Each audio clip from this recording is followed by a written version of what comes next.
ফিউচারের মানুষগুলোর জন্য যাতে ভালো কিছু হয়। প্রফেসর জানতো যে এত বেশি ড্রাগস নেওয়ার কারণে লুসি কখনো বাঁচতে পারবে না। লুসিও এই কথা জানে, সে নিজেকে স্যাক্রিফাইস করার জন্য সে করে দেখে। এদিকে পুলিশ অফিসার চ্যাংকে থামাতে বলে। লুসি এখন তার ব্রেনের 70% ইউজ করছে।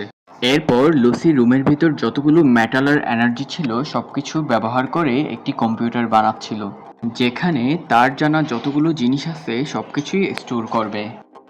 সে এখন তার ব্রেইনের 80% ইউজ করছে। লুসি এখন তার ব্রেইনকে এমনভাবে ইউজ করছে সে এখন অন্য একটি সময়ে চলে গিয়েছে। তার এখন টাইম ট্রাভেল করার পাওয়ারও চলে এসেছে। সেখান থেকে সে বিভিন্ন জায়গায় পৌঁছায়।